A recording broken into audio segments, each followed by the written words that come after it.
पुरुषोत्तम मास कथा श्रृंखला भाग 5। बहुत समय पहले एक घने जंगल के किनारे कटकपुर नाम का गांव था। उस गांव में एक शिकारी रहता था जिसका नाम था भीमसेन। भीमसेन का हृदय पत्थर जैसा कठोर था। वह बचपन से ही पशु पक्षियों का शिकार करता आया था। उसे किसी की पीड़ा देखकर दया नहीं आती थी। जंगल के हिरण, पक्षी, खरगोश सब उसके नाम से कांपते थे। वह केवल पेट भरने के लिए नहीं बल्कि आनंद के लिए भी जीवों को मारता था। धीरे धीरे उसके पाप इतने बढ़ गए कि गांव वाले भी उससे दूर रहने लगे। कोई उसे अपने घर नहीं बुलाता था। बच्चे उसे देखकर छिप जाते थे, लेकिन भीमसेन को किसी बात की चिंता नहीं थी। वह हंसते हुए कहता, मरना तो सबको है, फिर चाहे मेरे तीर से मरे या समय से। एक दिन पुरुषोत्तम मास आरंभ हुआ। पूरा गांव भगवान विष्णु की भक्ति में डूब गया। मंदिरों में दीपक जलने लगे। हर घर में भजन, कथा और दान पुण्य होने लगा। गांव के बुजुर्ग लोगों ने भीमसेन से कहा, यह पुरुषोत्तम मास है। इस महीने में किए गए छोटे से पुण्य का भी 1000 गुना फल मिलता है। कम से कम इस महीने में तो हिंसा छोड़ दो। लेकिन भीमसेन जोर से हंस पड़ा, अगर मैं शिकार छोड़ दूं तो मैं जिंदा कैसे रहूंगा? तुम लोगों की तरह पूजा पाठ करके पेट नहीं भर सकता। यह कहकर वह धनुष बाण लेकर जंगल में चला गया। उस दिन सुबह से शाम हो गई, लेकिन उसे एक भी शिकार नहीं मिला। पूरा जंगल अजीब तरह से शांत था। ना कोई पक्षी दिखा, ना कोई जानवर। भूख और क्रोध से उसका शरीर कांपने लगा। सूरज डूब गया। आसमान में काले बादल छा गए। कुछ ही देर में भयंकर तूफान शुरू हो गया। बारिश इतनी तेज थी कि पेड़ तक हिलने लगे। भीमसेन डरकर एक पुराने पीपल के पेड़ के नीचे छिपकर बैठ गया। उसे समझ नहीं आ रहा था कि रात कैसे कटेगी। तभी उसे थोड़ी दूर एक टूटा हुआ छोटा सा मंदिर दिखाई दिया। वह भागता हुआ वहां पहुंचा। मंदिर बहुत पुराना था। अंदर भगवान विष्णु की धूल से ढकी मूर्ति विराजमान थी। चारों ओर अंधेरा था। भीमसेन ने सोचा, कम से कम आज की रात यहीं काट लेता हूँ। वह मंदिर के कोने में बैठ गया। तेज हवा के कारण ठंड बढ़ती जा रही थी।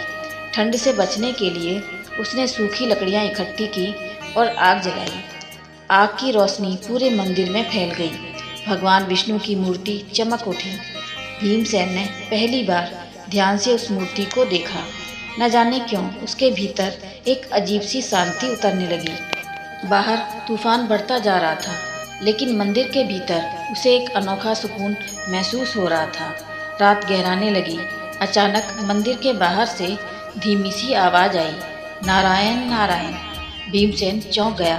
उसने बाहर जाकर देखा, एक वृद्ध साधु बारिश में भीगे हुए खड़े थे। साधु ने कांपती आवाज़ में कहा, पुत्र, क्या मैं आज की रात यहाँ रुक सकता हूँ? भीमसेन कुछ पल चुप रहा।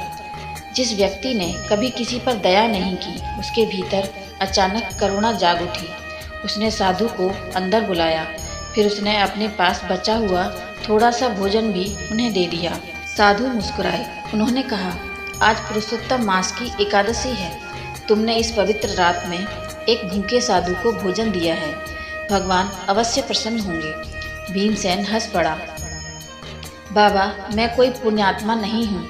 मैंने जीवन भर केवल पाप किए हैं। साधु शांत स्वर में बोले, भगवान के द्वार कभी बंद नहीं होते और पुरुषोत्तम मास में किया गया एक सच्चा पश्चाताप भी मनुष्य का भाग्य बदल सकता है। ये शब्द सीधे भीमसेन के हृदय में उतर गए।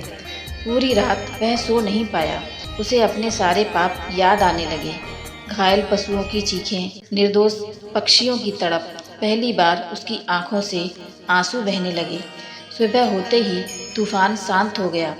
भीमसेन ने साधु के चरण पकड़ लिए। बाबा, क्या मेरे जैसे पापी का भी उद्धार हो सकता है? साधु मुस्कुराए। यदि मन में सच्चा पश्चाताप हो तो भगवान विष्णु सबसे बड़े पापी को भी क्षमा कर देते हैं। भीमसेन ने उसी क्षण अपना धनुष तोड़ दिया। उसने प्रण लिया, आज से मैं किसी जीव की हत्या नहीं करूँगा। कहते हैं उस दिन के बाद भीमसेन पूरी तरह बदल गया। वह रोज भगवान विष्णु की पूजा करने लगा। भूखों को भोजन कराता, घायल पशुओं की सेवा करता, कुछ वर्षों बाद जब उसकी मृत्यु हुई तो लोगों ने आकाश में अद्भुत प्रकाश देखा। गांव के बुजुर्ग कहते थे, पुरुषोत्तम मास की एक रात ने एक पापी शिकारी को भी भगवान का प्रिय भक्त बना दिया।